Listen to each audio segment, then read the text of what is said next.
Dr. Sherif, I want to ask you about the principles agreement. We do have a principles declaration with Ethiopia. Isn't that legal enough? Isn't that binding enough? But because Ethiopia didn't respect that agreement, so if any other legal agreement takes place, would it be binding enough to Ethiopia?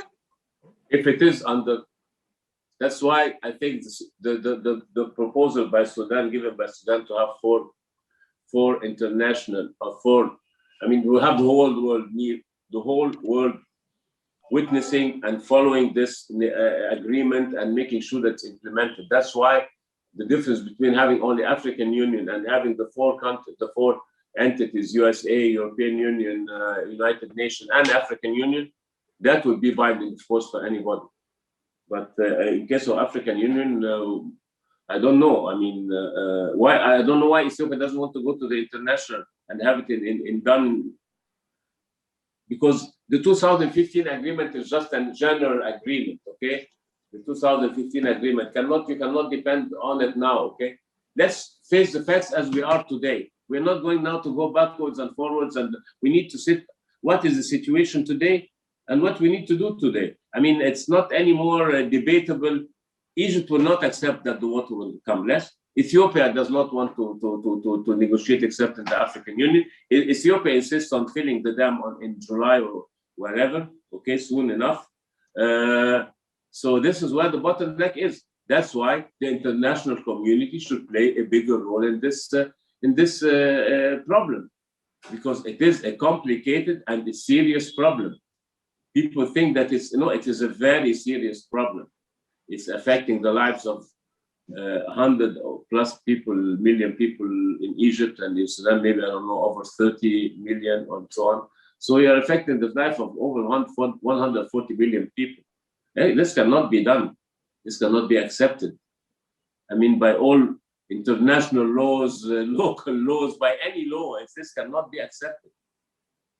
There was a way, there was an agreement. Dr. Sherif, what is the obstacle of the AU's or the African Union's mediation? ايه هي العقبة اللي قدامنا في وساطة الاتحاد الافريقي؟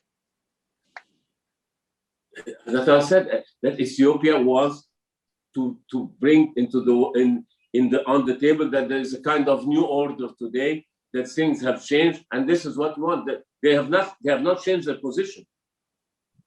They said we will fill the dam, and there's nothing. You know, you look over 10 years, not even today, from the start till today. What was the situation? What changed? Nothing changed. They insist on something, and we insist on something. They insist that they don't want to talk. They don't want to negotiate outside the African Union. They said we will fill the dam as we want. It's our dam. It's our water. It's not their water. Water is something given by God. I mean, it's something created. It's not the water. The rivers are not the ownership of anybody. You know, and many countries will be affected, of course. The countries, yes. So I think that my main concern is that the international community is not interfering enough in this problem today. This is the world problem. We tried African Union. We've been trying this for a couple of years. We tried direct negotiations. We tried negotiation under USA. We tried everything. We know we have exhausted all means.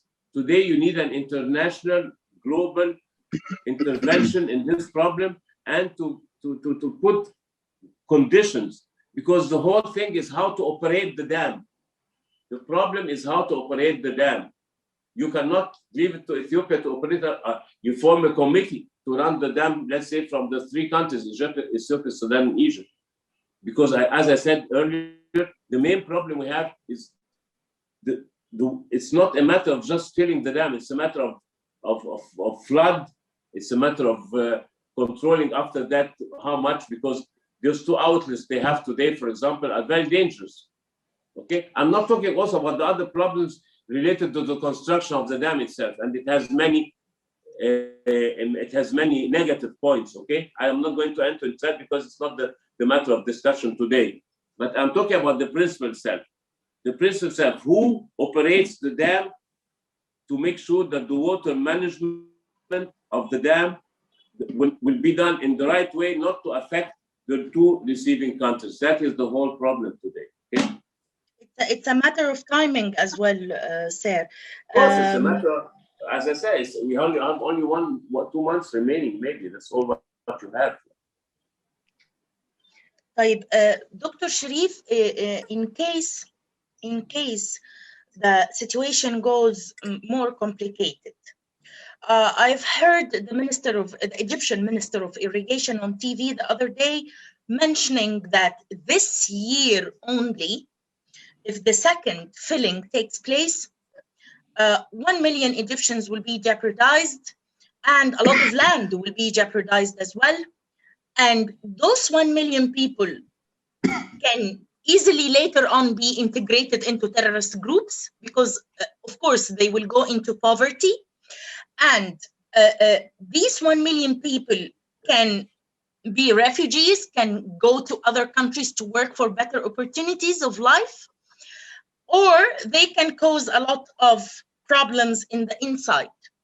So this is only to tackle that Egypt's problem with the dam is not only on the outside, is not an international relations problem or legal problem. It might turn into a domestic problem as well. Can you please give us an insight on that? Okay,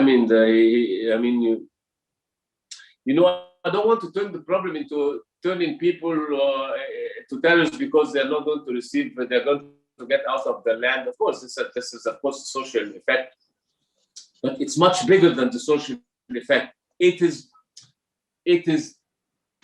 depriving people from the water. I said at the beginning, 90% of our water is from the Nile for our irrigation and for our drinking. So it's much more than 1 million people. It's depriving water. This year only, Dr. Sherif, this year only, 2021, 1 million will be affected. Yeah. Okay, fine. 2021 and 2022 will be more and so on. But we are talking about the core of the problem itself. It's not to solve only 2021. It's not, you are not working on a solution to solve 2021. I don't want to go into details of the dam and how you control it. The turbines have not been installed, most of it. A lot of things have not been done. The Ethiopians just want to fill the dam, even they're not going to produce electricity today because they just want to put the situation, that is it. This is the situation. They want to make sure that the world is finished. We did it and it cannot, it's irreversible. You cannot go back again. So they don't care about producing electricity today. What they care about is to put all the water they can in the dam, and that's it, and we'll finish at that. This is our problem in Egypt. This could be also the problem in Sudan. But I don't want to go into side issues. I'm talking about the big problem itself. The big problem itself is much, much bigger than 1 million people. It's a problem of 100 million people in Egypt. It's not 1 million people.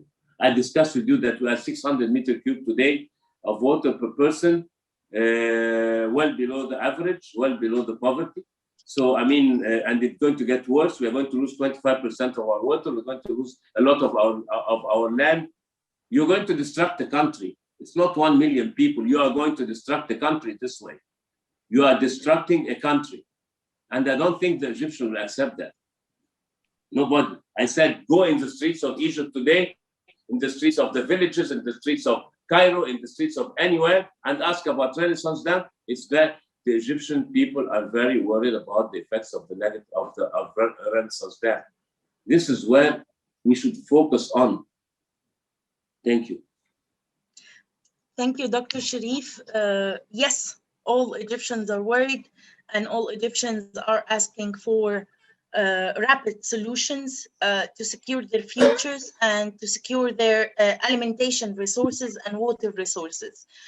Please allow me to take the last half an hour of this meeting to put down our recommendations to turn this live webinar into a productive one.